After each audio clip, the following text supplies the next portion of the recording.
वतन को जुदा।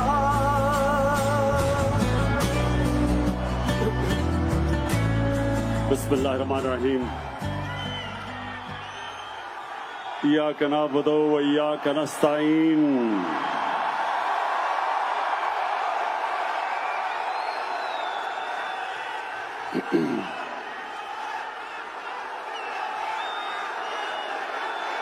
बहुत बहुत शुक्रिया।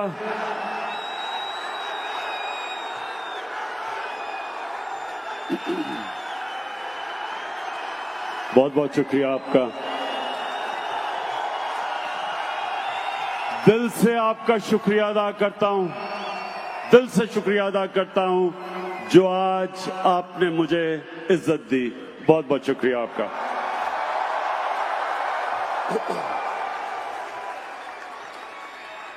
अच्छा, वॉशिंगटन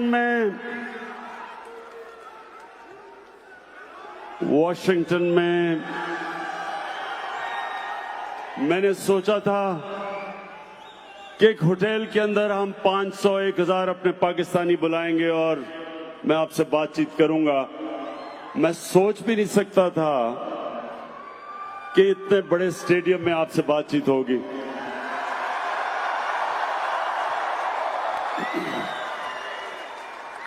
अच्छा, अब आपने बड़ी आराम से अब मेरी बात सुननी है। सारे नारे बाद में, पहले मेरी आपने अब बात सुननी है।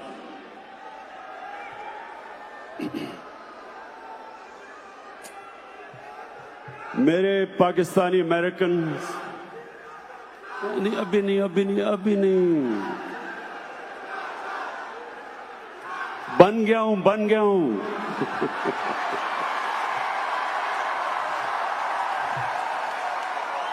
22 साल से सुनता था वजीर आजम इमरान खान, अब बन गया हूं। आदी नहीं हो रहे लोग इसके। अच्छा जी सुने, मैं सबसे पहले तो जिधर से भी आप आए हैं,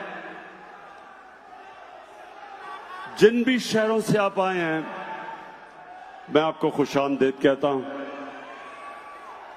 और मैं चाहता हूं आराम से मेरी बात सुने, आराम से। मैं कहीं नहीं जा रहा, आराम से आपसे बात करना चाहता हूं। देखिए मेरे पाकिस्तानियों,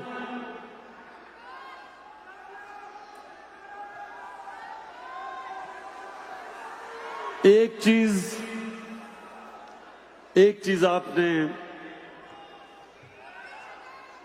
चीज आपने याद रखनी है कि ये जो अल्लाह ने हमें मुल्क दिया, सुने आराम से, पाकिस्तान जो अल्लाह ने हमें मुल्क दिया, ये किसी को भी अंदाजा नहीं है कि ये अल्लाह की कितनी बड़ी नेमत है।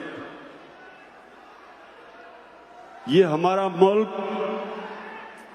ये अल्लाह ने एक खास नेमत के तौर पे हमें दिया। और मेरे पाकिस्तानियों, ये वो मुल्क है जो इंशाअल्लाह ये हर साल आप इसको तब्दील होते देखेंगे। ये हर साल मुल्क ऊपर जाता रहेगा।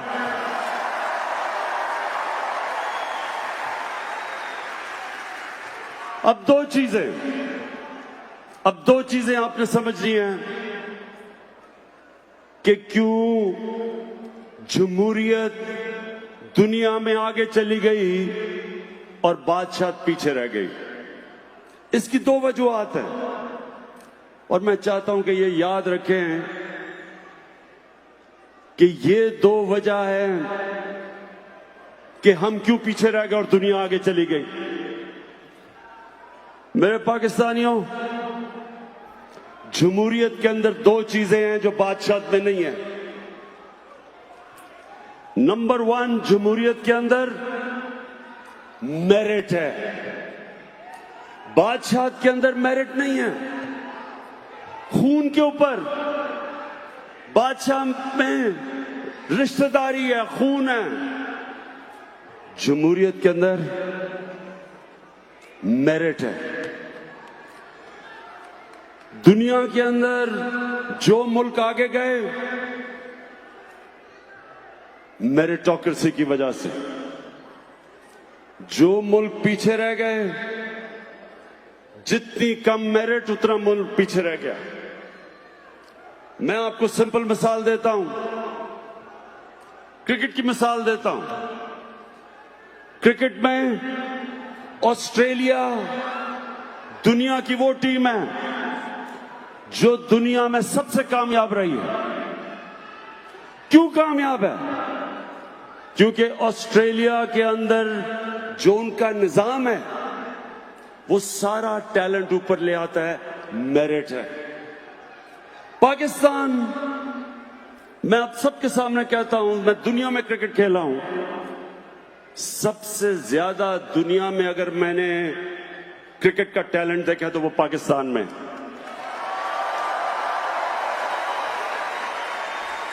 लेकिन क्योंकि मेरिट नहीं है, मेरिट का सिस्टम नहीं है, हम वो टैलेंट को ऊपर नहीं ला सकते। हम इसलिए आज दुनिया को डोमिनेट नहीं कर रहे क्योंकि मेरिटोक्रेसी नहीं है। तो बादशाह क्यों पीछे रह गई? अगर एक जबरदस्त बादशाह आया भी, ये जरूरी नहीं कि उसका बेटा भी अच्छा होगा। जमहूरियत के अंदर क्यों जमहूरियत आगे निकल गई? क्योंकि मेरिट के ऊपर लीडरशिप आती रही। ये आपके सामने मैं मिसाल देता हूं कि इस मुल्क अमेरिका के अंदर क्योंकि जमहूरियत आ गई, क्योंकि अमेरिका में जमहूरियत आ गई, अमेरिका के अंदर इनकी मेरिटोक्रेसी ऐसी थी कि इनके लीडरशिप, अगर एक लीडर बुरा भी हुआ तो मेरिट के ऊपर लीडरशिप अच्छी आती रही। हमारे मुसलमान दुनिया में, आप हिंदुस्तान की मिसाल ले, मैं ही आज आप पाकिस्तानियों आज को इसलिए ये चीज कह रहा हूं क्योंकि आपको समझना चाहिए कि मुसलमान भी नीचे क्यों रह गए और पाकिस्तान भी आगे क्यों नहीं बढ़ सका। जो पहले 150 साल मुगल बादशाह रहे, हिंदुस्तान दुनिया की सुपर पावर थी।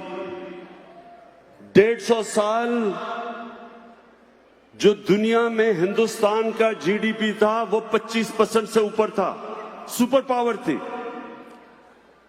एक से एक बेहतर मुगल बादशाह आया।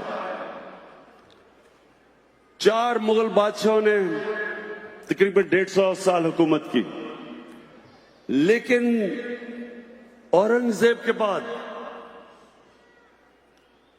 जो उसके बच्चे आए किसी में भी कैपेबिलिटी नहीं थी। तो 7 मुगल बादशाह 13 साल में बदले, सारे एक से एक बदतर आया और वही मुगल एम्पायर खत्म हो गया। उसी तरह ऑटोमन एम्पायर, एक से एक बेहतर ऑटोमन बादशाह आता रहा सुलेमान तक, सुलेमान द मैग्निफिसेंट। उसका बेटा ठीक नहीं था और उधर से नीचे जाना शुरू हो गया। जमहूरियत में क्या होता है? क्योंकि खून के ऊपर नहीं सिलेक्शन होती लीडरशिप की, मेरिट के ऊपर होती है। इसलिए जिस तरह इलामा इकबाल ने भी कहा, शाह वलीउल्लाह ने भी कहा कि मुसलमान पीछे बादशाह की वजह से रह गए। अब पाकिस्तान पे आ जाएं। हमारे मुल्क में कायदे आजम के बाद क्यों नहीं कोई लीडर मिला? एक जुल्फिकार अली भुट्टो थे, एक कैरिस्मेटिक इंटेलिजेंट लीडर थे, लेकिन उसके बाद क्या हुआ? उसके बाद हुआ क्या? हमारे मुल्क में एक किस्म की बादशाहत आ गई, मेरिट नहीं आई। जमहूरियत भी जब आती थी मेरिट नहीं आई। नवाज शरीफ को किस तरह लीडर बनाया गया? मिलिट्री डिक्टेटर ने उठा के बना दिया, कोई मेरिट नहीं थी। उनके भाई शहबाज शरीफ क्यों चीफ मिनिस्टर बन गए? उनके भाई थे। आसिफ जरदारी और बिलावल भुट्टो कैसे लीडर बन गए? कागज के पर्चे पे कहा कि जनाब हमारी वालदा हमें छोड़ गई है। उधर वली खान की फैमिली, वो भी फैमिली सिस्टम आ गया। उधर मौलाना फजल रहमान, उसके भाई भी और उसके बच्चे आ गए।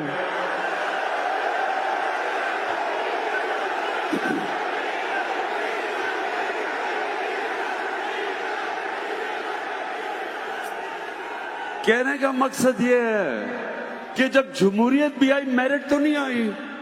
सो ये प्लीज याद रखें कि नंबर 1 चीज कि जिस माशरे में मेरिट नहीं होती वो आगे नहीं बढ़ता। आज चाइना आप चले जाएं, चाइना की जो कम्युनिस्ट पार्टी है उसको स्टडी करें, बेहतरीन मेरिट का सिस्टम है।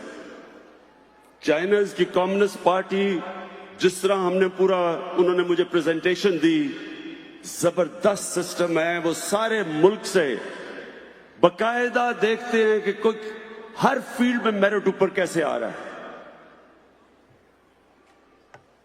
और दूसरी चीज तो नंबर 1 जमहूरियत की खासियत मेरिट, और नंबर 2 जमहूरियत के अंदर जो मुल्क का सरबराह होता है वो जवाबदेह है। हजरत उमर मदीना की रियासत के अंदर, हजरत उमर जैसे एक अजीम लीडर को आम आदमी खड़ा होकर पूछता है कि किधर से आपने ये पैसा आया जो आपने कपड़े पहने हुए हैं? लीडर जवाब देता। हजरत उमर ने ये नहीं कहा कि तुम्हारी मिजाल है मेरे से पूछो, या जो आजकल पाकिस्तान में हो रहा है ये नहीं कहा कि पता नहीं मैं कौन हूं। हजरत उमर ने जवाब दिया, लीडर जवाब देता। बरतानिया के अंदर जब जमहूरियत की शुरुआत हुई मैग्ना कार्टा में 800 साल पहले, तो क्या कोशिश थी कि लीडर को, जो बादशाह था, उसको कानून के नीचे लेके आए। और वो स्ट्रगल एंड में चलती चलती चलती उन्होंने, उनका बादशाह भी था तो वो भी जवाब देता। तो ये याद रखें, ये दूसरी चीज, जमहूरियत तब कामयाब होती है जब लीडरशिप जवाबदेह होती है। अब दूसरा हमारा देख ले पाकिस्तान का प्रॉब्लम, जब इनसे जवाब लेते हैं कहते हैं इंतकामी कार्रवाई हो गई।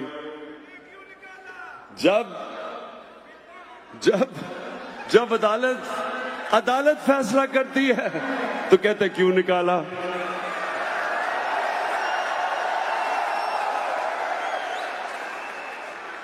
आप और ये जो आज पाकिस्तान में हो रहा है, ये नया पाकिस्तान बन रहा है। कभी इन लोगों से जवाब नहीं लिया गया था, कभी लीडरशिप से जवाब नहीं लिया गया था। लोग कहते हैं ना जी कि किधर है नया पाकिस्तान? आपकी आंखों के सामने नया पाकिस्तान बन रहा है।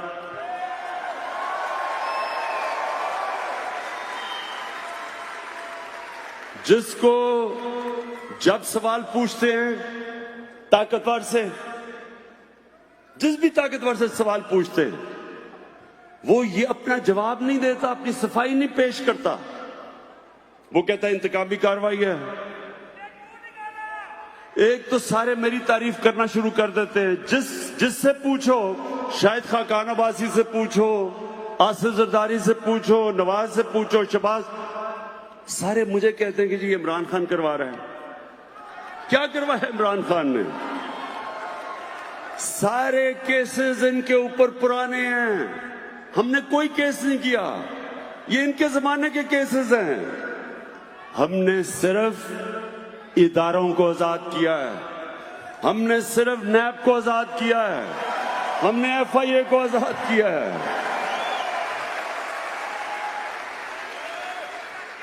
मेरे पाकिस्तानियों, नबी सल्लल्लाहु अलैहि वसल्लम उन्होंने कहा था कि तुम्हारे से पहले बड़ी कौमें बर्बाद हुई जिधर एक कानून ताकतवर के लिए और दूसरा कमजोर के लिए। हमारे सामने, हमने अपनी आंखों के साथ सामने पाकिस्तान को नीचे जाते देखा।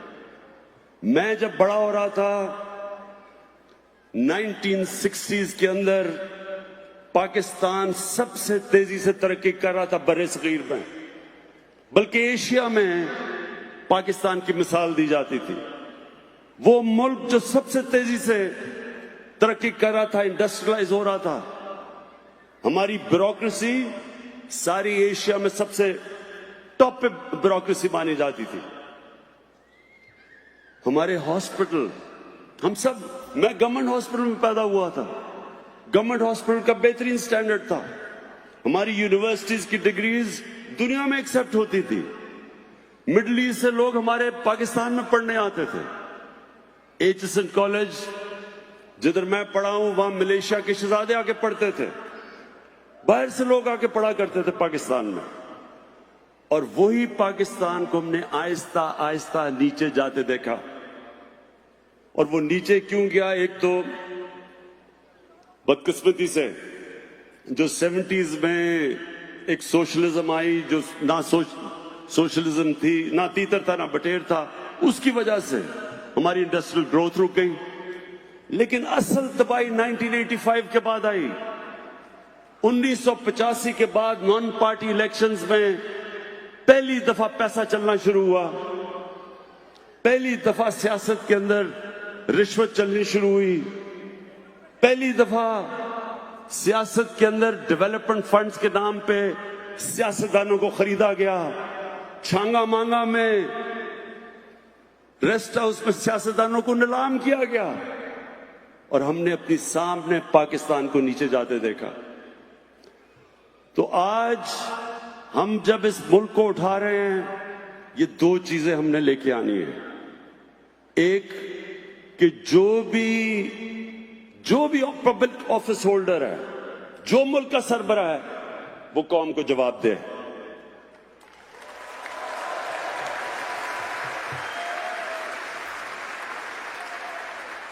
आजकल ये सारे सब इकट्ठे हो गए हैं। कोई दीनी जमात है, फजल रहमान इस्लाम को लेके आ रहा है, वो भी एक साथ है। दूसरी तरफ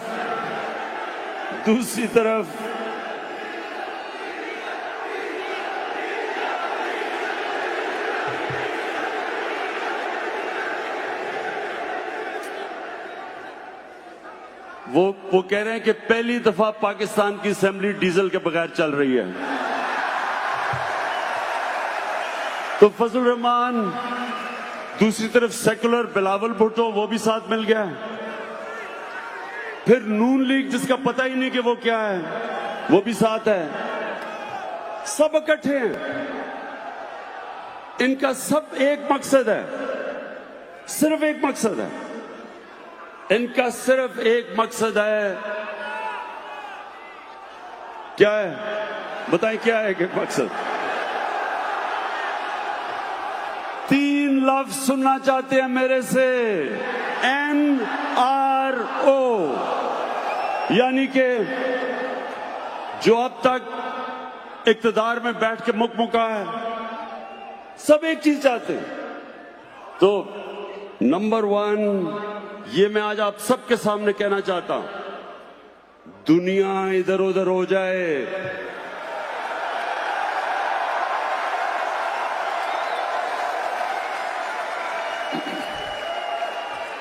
मुझे बल्कि बाहर से भी सिफारिशें भिजवाई हैं। एक आध बादशाह ने भी मुझे सिफारिश की है। लेकिन ये वक्त है, आज अगर हम खड़े हो गए, हमने ताकतवर का आज एहतसाब कर दिया, इनकी प्रॉपर्टीज अटैच करनी हमने शुरू कर दी हैं, इनकी बेनामी प्रॉपर्टीज हमने पकड़नी शुरू कर दी हैं। इनने जो अरबों अरबों रुपया बाहर लेके गए हैं, बाहर की गवर्नमेंट से हमने बातचीत शुरू कर दी है कि ये पैसा वापस लेके आए।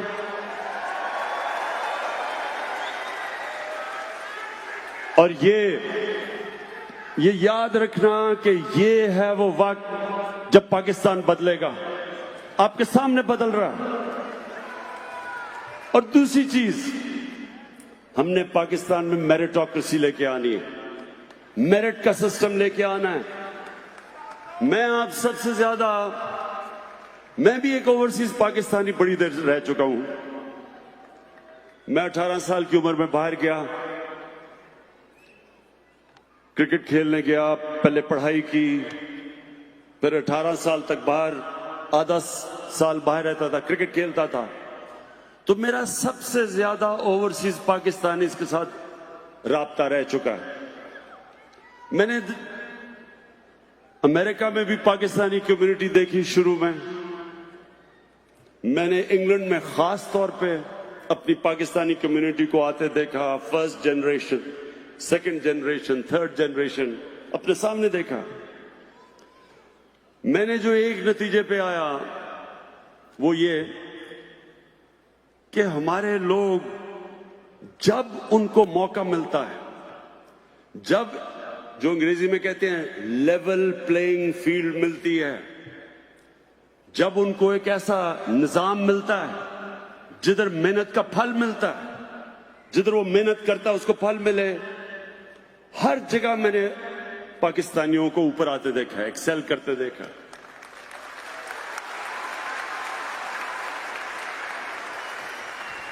क्योंकि पाकिस्तान में मेरिट नहीं, मौके नहीं मिलते, क्योंकि पाकिस्तान के अंदर वो सिस्टम ही नहीं जो मौका देता है आम आदमी को ऊपर आने का। हमारा तालीम का सिस्टम नहीं ऊपर आने देता। किस मुल्क में है इंग्लिश मीडियम थोड़े से तबके के लिए, उर्दू मीडियम बाकियों के लिए, फिर दीनी मदरसे? किस मुल्क में 3 सिस्टम चलते हैं? हमारा तालीम का निजाम ही हमारे निचले कमजोर तबके को ऊपर नहीं आने देता। एजुकेशन अपार्थाइड है और यहां इधर मौके मिलते हैं लोगों को। मैंने अपनी आंखों के सामने मजदूर देखे आते हुए इंग्लैंड, उनके बच्चे मुफ्त गवर्नमेंट स्कूलों में पढ़े और वो देखते देखते किधर से किधर पहुंच गए। तो क्यों नहीं कर सकते हम अपने मुल्क में? और इंशाअल्लाह ये है पहली दफा पाकिस्तान में, अब ये पहली दफा हो रहा है पाकिस्तान में कि हम गवर्नमेंट स्कूलों के अंदर सिस्टम ठीक कर रहे हैं, एक सिलेबस लाने की कोशिश कर रहे हैं सारे स्कूलों के अंदर कि एक मेन सिलेबस हो सबके लिए।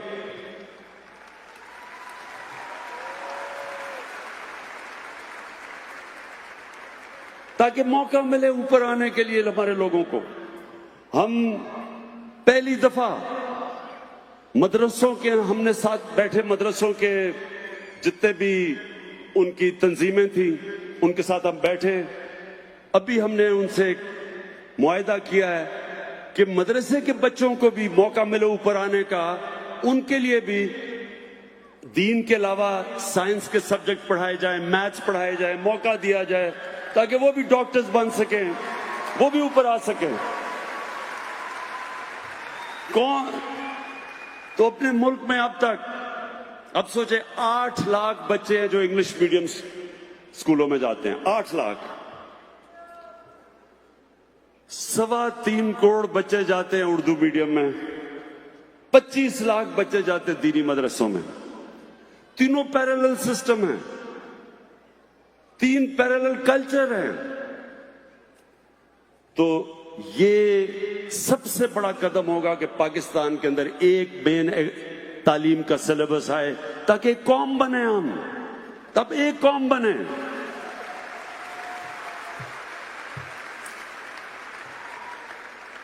और मेरिट का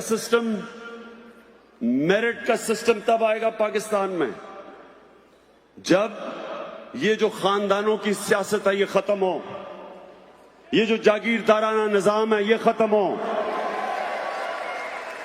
और ये पहली पार्टी है आपकी, तहरीक इंसाफ पहली पार्टी है। कोई इमरान खान का रिश्तेदार किसी ओहदे पे नहीं है, कोई मेरा दोस्त किसी ओहदे पे नहीं है। ये पहली पार्टी है जो मेरिट के ऊपर लोग आ रहे हैं। और इंशाल्लाह इस पार्टी से हम आपको नए लीडर निकाल के दिखाएंगे। जिस तरह मुराद सईद एक आम स्टूडेंट से उठ के एक लीडर बन गया है, फेडरल मिनिस्टर है आज, किसी का रिश्तेदार नहीं है। और हमाद अजहर अभी एक हमारा नया लीडर उभरा है जिसको फिर हमने फेडरल मिनिस्टर बनाया है। कहने की मैं ये कोशिश कर रहा हूं कि ये मुल्क, हमारा मुल्क आपके सामने उठेगा। आपके सामने आप देखेंगे कि सिर्फ हम निजाम ठीक करके मौका देंगे निचले तबके को ऊपर आने का। मैं आपको एक मिसाल देता हूं नमल यूनिवर्सिटी की। मैंने नमल यूनिवर्सिटी क्यों बनाने का फैसला किया?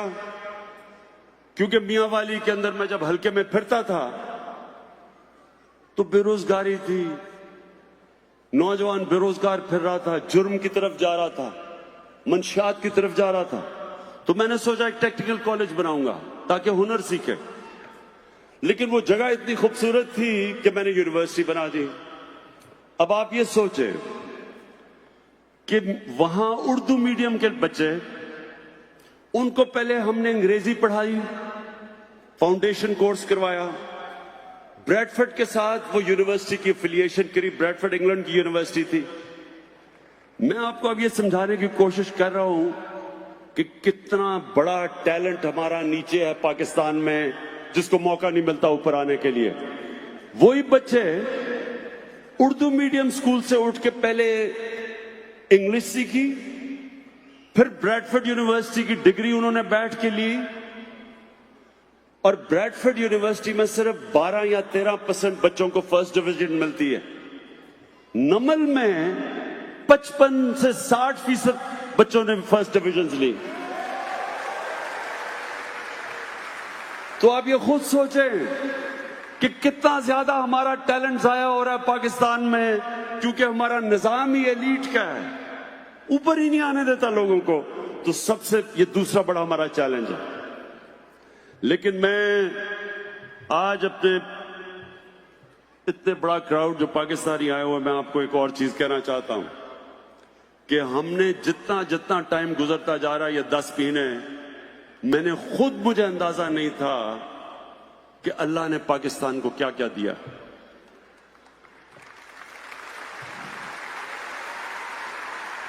पहले तो आपको अंदाजा नहीं कि पाकिस्तान में कितना अल्लाह ने मिनरल्स दिए हैं, मदनियात।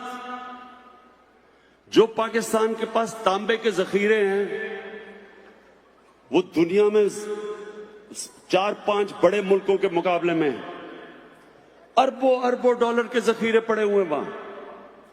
और हमारी बदकिस्मती देखें कि एक रेको डिग के अंदर अच्छा भला वहां बाहर से कंपनी आई, काम शुरू होने लगा था। अब वो मैंने इंक्वायरी की है, पता चलेगा कि क्या वजूहात है, कि क्या वजह है कि वो सुप्रीम कोर्ट ने फैसला करके उस कॉन्ट्रैक्ट को खत्म किया, जो आज हमें बहुत ज्यादा एक इंटरनेशनल कोर्ट के अंदर फाइन भी हुआ है उसका $6 अरब का। लेकिन ये सोचें कि वो जो वहां अंदाजा लगाया जाता है कि $200 अरब के, तो वहां सिर्फ एक जगह पे तांबे के रिजर्व्स और सोना पड़ा हुआ है। तो 10 साल से कोई काम ही नहीं हो रहा क्योंकि कोर्ट केस हो गया। और इसके पीछे क्या होगा? आज मैं बता रहा हूं कि इसके पीछे करप्शन थी, पैसे मांग रहे थे, रिश्वत थी। और यही वजह है, याद रखें पाकिस्तानियों, हमारा मुल्क पीछे रह गया सिर्फ एक वजह से, करप्शन। बड़ी बड़ी कंपनीज पाकिस्तान में नहीं आती। आज मैंने इन्वेस्टमेंट के लिए कंपनीज को आज मिला हूं, कतर में मिला हूं, सऊदी अरेबियन कंपनीज में, चाइना की कंपनीज मिला हूं। हर कंपनी एक ही बात करती है कि वो इसलिए पाकिस्तान नहीं आते क्योंकि वहां पैसे मांगते हैं, करप्शन है, रिश्वत मांगते हैं। तो ये अपने ज़हन में डाल रहे हैं कि अल्लाह ने इस मुल्क को पहले तो मिनरल्स दिए हैं, तांबा दिया, कोयले के बड़े रिजर्व्स हैं। पाकिस्तान को तो कभी बिजली की कमी 100 साल तक नहीं होनी चाहिए, जितने बड़े सिर्फ कोयले के रिजर्व हैं थर के अंदर। 180 अरब टन का कोयला पड़ा हुआ है पाकिस्तान में। 180 अरब टन, यानी इसका मतलब सऊदी अरेबिया से ज्यादा बिजली पाकिस्तान में कोयले से बना सकते हैं हम। अभी मैं 2 हफ्ते पहले मुझे दुनिया का टॉप जो मिनरल की कंपनी ऑस्ट्रेलिया की, उसका नाम है एंड्रू फॉरेस्टर है, वो मुझे मिलने आया। वो मुझे कहता कि सारी दुनिया को पता है कि पाकिस्तान में कितने ज्यादा तांबे के रिजर्व्स हैं, कोयले हैं, सोना है, लेकिन कहता दुनिया इसलिए नहीं आती, करप्शन की वजह से लोग पैसे मांगते हैं। तो ये मैं आज आपको बता रहा हूं कि इंशाल्लाह आप देखेंगे कि ये अब कंपनीज पाकिस्तान आएंगी, बड़ी बड़ी कंपनीज, क्योंकि हमारे पास तो पैसा नहीं है जो मिनरल्स जो इनकी एक्सप्लोरेशन करें। तो ये कंपनीज आएंगी, जितना भी हमारे ऊपर अभी कर्जा चढ़ा के ये गए हैं पिछले वाले, इंशाल्लाह सिर्फ और सिर्फ क्लीन गवर्नमेंट दे के, करप्शन खत्म करके, इंशाल्लाह हम आपको दिखाएंगे इस पाकिस्तान को उठा के।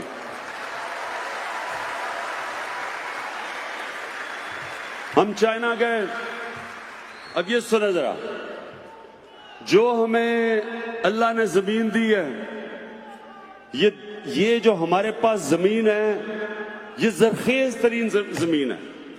हम अभी चाइना गए, चाइना की कंपनीज से हमने एमओयू साइन किया सीपैक के अंदर, तो उन्होंने हमें बताया कि पाकिस्तान में जो गाय की एवरेज कि कितना गाय दूध देती है, 6 लीटर। पाकिस्तान में 6 लीटर है एवरेज गाय का। चाइना के अंदर 20 से 24 लीटर है। अब सिर्फ ये सोच ले कि अगर हम 6 से 12 लीटर कर दे तो पाकिस्तान में दूध एक्सपोर्ट हम कर सकते हैं। मैं सिर्फ आपको मिसालें दे रहा हूं कि इस मुल्क में अल्लाह ने इतना कुछ दिया है, लेकिन हमने ना इसके ऊपर इन्वेस्टमेंट की, ना तवज्जो दी। तो इंशाल्लाह जो चाइना से हमने अब साइन किए हैं कॉन्ट्रैक्ट्स सीपैक के अंदर, और जो हमारे से एमओयू साइन किए हैं, वो हमारे तो हर इशू, हर जगह टेक्नोलॉजिकल हमारे लिए मदद भी कर रहे हैं, इंडस्ट्री रीलोकेशन कर रहे हैं सीपैक के अंदर। तो इंशाल्लाह आप देखेंगे आने वाले दिनों में कि हम पाकिस्तान को हर चीज में, इंडस्ट्री में भी आप देखेंगे डेवलपमेंट। और वो जो मेरा ख्वाब है कि एक दिन बाहर से दुनिया पाकिस्तान में नौकरियां ढूंढने आएगी।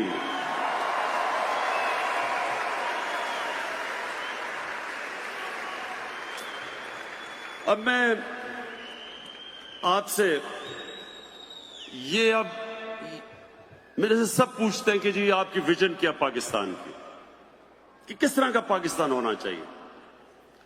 तो मैं ये आपके सामने अपनी विजन रखता हूं। मैं ये समझता हूं कि ये बड़ा जरूरी है आप सबको समझना, क्योंकि हर कौम किसी मकसद के लिए पैदा होती है। हर कौम का एक मकसद होता है, एक विजन होती है, एक नजरिया होता है। पाकिस्तान बना था और उसका एक बड़ा ख्वाब था पाकिस्तान। इलामा इकबाल और कायदे आजम, जो एक लीडर को मैं मानता हूं, कायदे आजम को, और इलामा इकबाल जो शायद ही इतना बड़ा मुसलमान दुनिया में कोई ज़हन हो पिछले 500 साल में, तो इनकी क्या थी। मैं ये चाहता हूं कि आप अपने बच्चों को जो अमेरिका में बड़े होंगे, उनको प्लीज ये एक चीज समझाएं कि ये क्या ख्वाब थी पाकिस्तान की। और मैं ये इसके ऊपर अपनी ये बात खत्म करूंगा। मैं चाहता हूं कि ये बड़े गौर से समझें, क्योंकि जो आपके बच्चे हैं उनको ये पता होना चाहिए कि क्या मकसद था इस मुल्क का बनने का। देखिए, पाकिस्तान बना था, उसको इलामा इकबाल ने जिस तरह कहा, इसने एक इस्लामी फलाई रियासत बनना था। वो क्या, कौन सी इस्लामी फलाई रियासत बनी थी? जो कि मदीना की रियासत थी। मदीना की रियासत क्या थी? कितने लोगों को पता कि मदीना की रियासत क्या थी? मदीना की रियासत एक मॉडर्न स्टेट थी, मॉडर्न प्रिंसिपल्स पे बनी हुई थी। वो जो कुरान शरीफ के अंदर अल्लाह ने हमें कहा है कि नबी सल्लल्लाहु अलैहि वसल्लम की सुन्नत पे चलो, उनके रास्ते पे चलो, उनकी शरिया पे चलो। उनकी शरिया मदीना की रियासत थी। मदीना की रियासत के क्या असूल थे, ये आप मेरे बड़े गौर से आपने मेरी बात सुननी है। मदीना की रियासत दुनिया की तारीख की पहली फलाही रियासत बनी थी। एक इंसानियत का निजाम बना था, अदल और इंसाफ का निजाम बना था। मदीना की रियासत, मदीना के रियासत के वो कौन से असूल थे? सबसे बड़ा असूल था, उसमें रहम था। एक कमजोर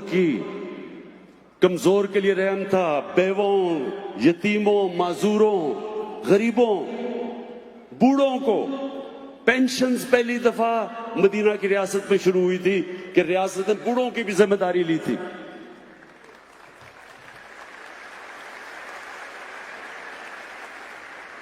पैसे नहीं थे, वो गरीब थे। उनके साथ दो सुपर पावर्स थी, पर्शियन एम्पायर और रोमन एम्पायर। पैसा तो उनके पास था, वहां अमीर अमीर था, गरीब गरीब था। इनके पास तो पैसा भी नहीं था। लेकिन सरकार मदीना ने फैसला किया कि रियासत की जिम्मेदारी है अपने कमजोर तबके को ऊपर उठाने के लिए।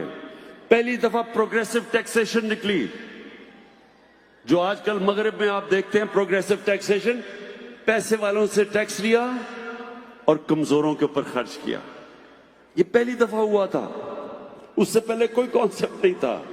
उससे पहले बादशाह अमीर और उसके इर्द गिर्द अमीर, बाकी कौम गरीब।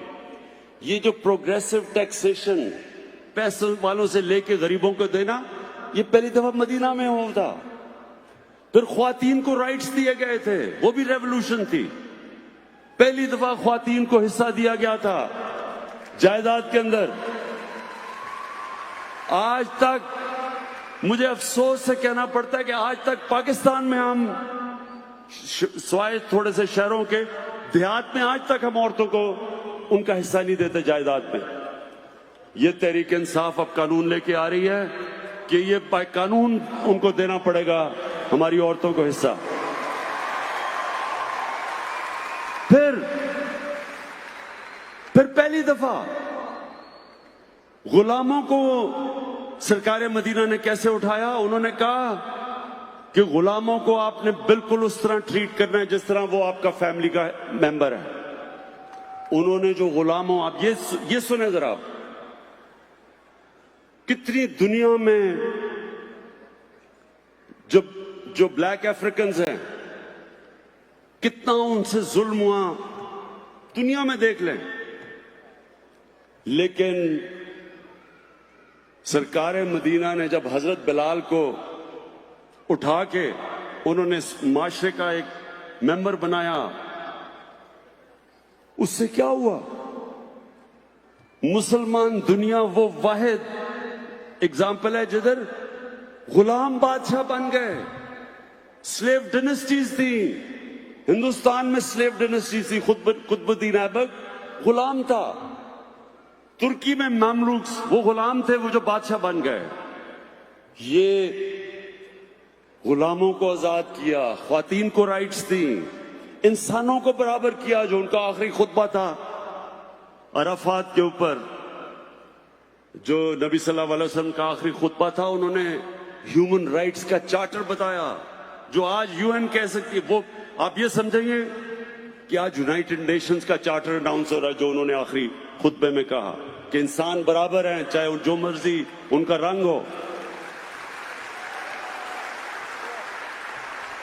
जो माइनॉरिटीज थी, मिसाक मदीना साइन किया यहूदियों से, ईसाइयों से, कि आपकी जो इबादत गाह हैं उनको हम प्रोटेक्ट करेंगे। ये सारे मॉडर्न कॉन्सेप्ट्स थे। और ये बनना है पाकिस्तान ने। ये है हमारी विजन। ये पाकिस्तान हमने बनाना है। एक इंसानियत का निजाम, एक इंसाफ का निजाम, एक मेरिट का सिस्टम।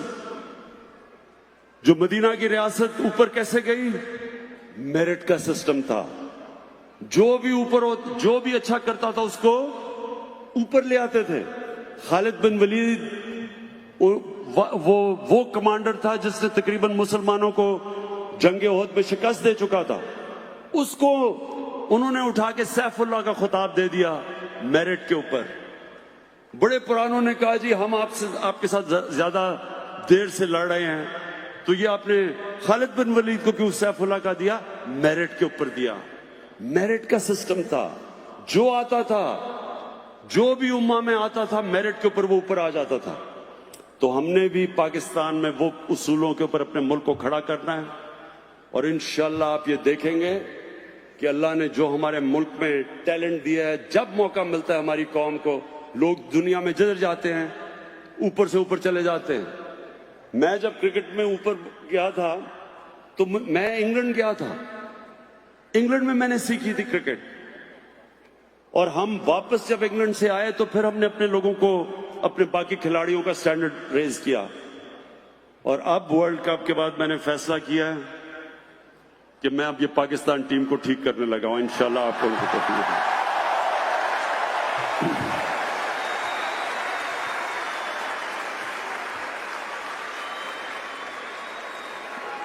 काफी मायूसियां हो चुकी हैं। इंशाल्लाह जो अगला वर्ल्ड कप में आप जो पाकिस्तानी टीम देखेंगे, अभी मेरे ये लफ्ज याद रखना कि वो टीम बिल्कुल एक ऐसी प्रोफेशनल टीम आपको लेके आएंगे ग्राउंड के अंदर, बेस्ट टीम लेके आएंगे, और सिस्टम ठीक करेंगे, निजाम को ठीक करेंगे। निजाम ऐसा लेके आएंगे कि इंशाल्लाह बेहतरीन टैलेंट पाकिस्तान का ऊपर आएगा। अब एक फर्स्ट क्लास स्ट्रिक्ट, वो इंशाल्लाह मैं आपको करके दिखाऊंगा, उसी तरह बाकी खेलों के अंदर। लेकिन मेरी आखिर में, हाँ, पीआईए की फिक्र ना करें, मुझे पीआईए का भी पता है, पीआईए को भी हम ठीक कर रहे हैं। आपको ये मैं बता दूं, जब हमें इक़्तिदार मिला, आप यकीन करें, एक इदारा नहीं था जो रिकॉर्ड खसारा नहीं कर रहा था। पीआईए, वपडा, रेलवे, जो भी इदारा ले, बिजली यानी गैस, सब नुकसान कर रहे थे। और अभी भी ये पूरी जंग चली हुई है। ये इंशाल्लाह हमारा एक थोड़ा मुश्किल वक्त है, ये हमारा मुश्किल वक्त है, 4 महीने 6 महीने साल तक रहेगा, लेकिन इंशाल्लाह हम आपको पाकिस्तान को निकाल के दिखाएंगे, इस मुल्क को अपने पैर पे खड़ा करेंगे। जो ताजर आज पाकिस्तान में कह रहे हैं कि हम रजिस्टर नहीं होंगे, सब सुन लें मेरी बात, कि जो कर्जा पाकिस्तान पे चढ़ा हुआ है, सारे ताजरों को रजिस्टर होना पड़ेगा। और अगर सब मिलके थोड़ा थोड़ा टैक्स दें, कोई मुश्किल नहीं है पाकिस्तान को कर्जों की दलदल से निकालना। लेकिन ये नहीं होगा कि मुल्क, आज सुने जरा पाकिस्तान का हाल क्या है, जो हमें पाकिस्तान मिला था। पहले सबसे कम टैक्स पाकिस्तानी देते हैं, दुनिया में सबसे कम टैक्स जीडीपी रेशियो है पाकिस्तान का। ऊपर से जो इन्होंने कर्जे चढ़ाए, अच्छा मैं जरा आपकी नॉलेज टेस्ट करना चाहता हूं, 10 साल पहले कितना पाकिस्तान का कर्जा था?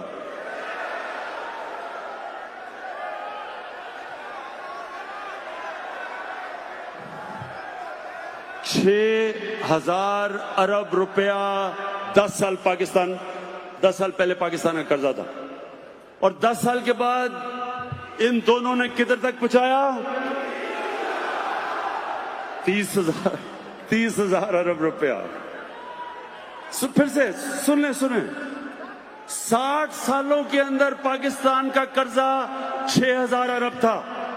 60 सालों में, 10 सालों में इन दोनों ने 6 से 30 अरब पे कर्जा लेके गए। क्या किया इस कर्जे का? मुझे बताएं तो सही, पैसा गया किधर? किधर गया पैसा ये? और ये पैसा हमने इनसे निकालना है।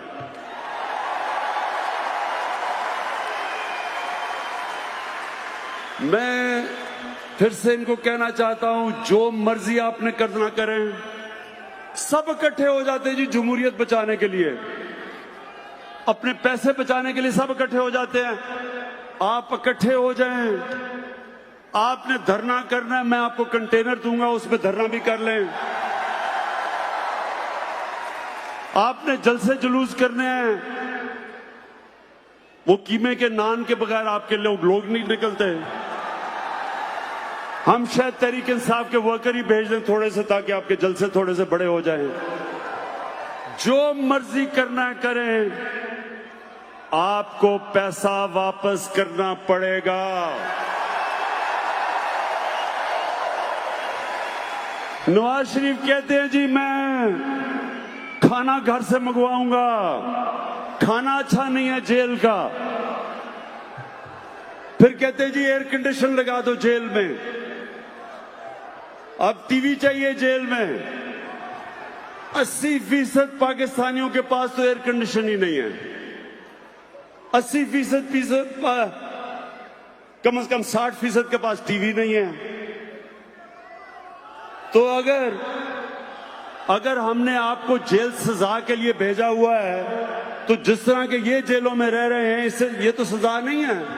लोग तो खुशी से, आधी पब्लिक तो खुशी से जेल में जाएगी अगर उनको टीवी भी मिल जाए, खाने भी मिल जाए, एयर कंडीशन भी मिल जाए। सजा तो ना हुई है। तो मैं ये आप सबको आज सबको ये कहना चाहता हूं कि वापस जाके मैं ये टीवी शीवी तो जेल से निकालू ना। मैं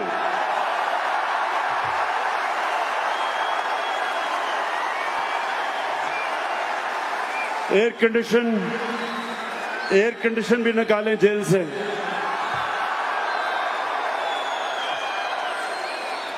मुझे पता है मरियम बीबी बड़ा शोर मचाएगी, लेकिन मरियम बीबी पैसा वापस कर दें, वो जेल से बाहर जा सकते हैं। पैसा वापस कर दें। एक तरफ हमारी कौम, हमारे लोगों के पास ना अच्छा अस्पताल है, ना स्कूल है, ना साफ पीने का पानी है कई जगह, क्योंकि पैसा नहीं है हमारे पास। और दूसरी तरफ आप जेल में फैसिलिटीज इसलिए। और आसिफ जरदारी दूसरे जेल में है। जरदारी का भी मैं देख रहा हूं, वो जेल में जाता है, अस्पताल चला जाता है, सारा टाइम अस्पताल में गुजार लेता है। आसिफ जरदारी आपको भी जेल में रखेंगे, ना टीवी होगा, ना एयर कंडीशन होगा।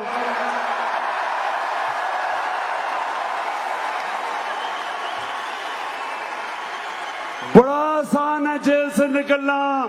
पैसा वापस करो, हम जेल से आपको निकाल देंगे।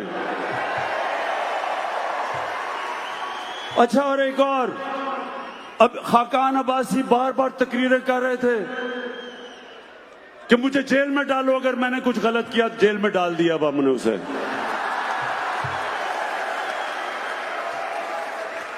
अच्छा, मौलाना फजल रहमान,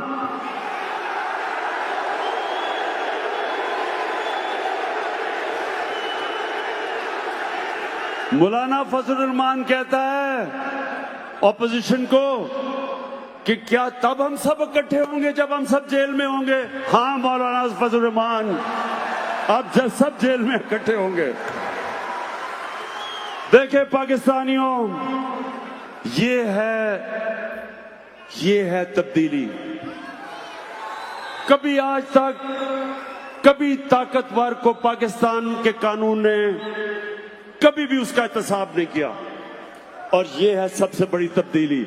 और इसी वजह से ये इंशाल्लाह हमारी कौम उठेगी। इसी वजह से इंशाल्लाह हमारा मुल्क एक अजीम मुल्क बनेगा। अच्छा, अब क्या चाहते हैं? मैं डोनाल्ड ट्रंप से क्या कल बातें करूं?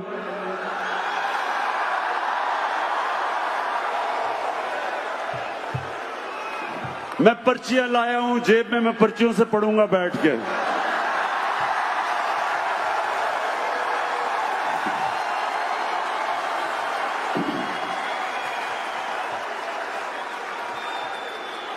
मुझे बड़ा फख्र है इस चीज पे कि मैं पहले दिन से कह रहा था कि अफगानिस्तान में कोई मिलिट्री सॉल्यूशन नहीं है। मैं बार बार कहता रहा कि जंग से मसला नहीं हल होने लगा। मुझे हर किस्म की मुझे बुरा भला कहा गया, दहशतगर्द कहा गया, तालिबान खान कहा गया, पता नहीं क्या क्या कहा गया। लेकिन अल्लाह अल हक है, सच का खुदा है। आज सारी दुनिया कह रही है कि अफगानिस्तान में मिलिट्री सोल्यूशन नहीं। तो इंशाल्लाह मैं आपका केस रखूंगा डोनाल्ड ट्रंप के सामने। आपको बिल्कुल इंशाल्लाह शर्मिंदा नहीं होने दूंगा। और एक आखिरी, हुए लीडर जब बेईमान किया नुकसान भुला कर आखिरत। कायद का था फरमान है पाकिस्तान भला ही मुमलिकत। हुए लीडर जब बेईमान किया नुकसान भुला कर आखिरत। अब लोग नहीं नादान,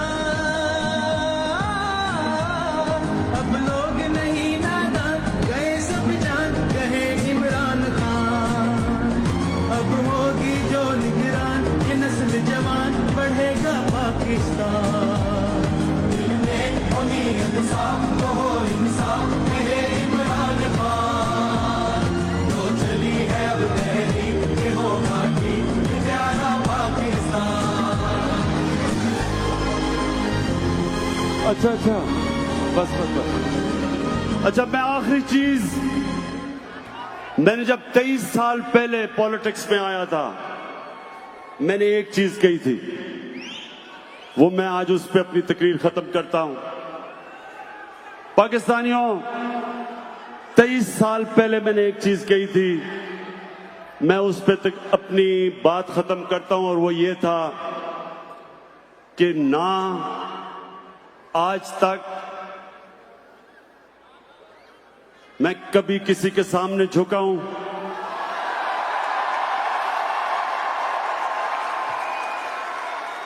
सिवाय अल्लाह के, और इंशाअल्लाह कभी अपनी कौम को किसी के सामने नहीं झुकने दूंगा, इंशाअल्लाह।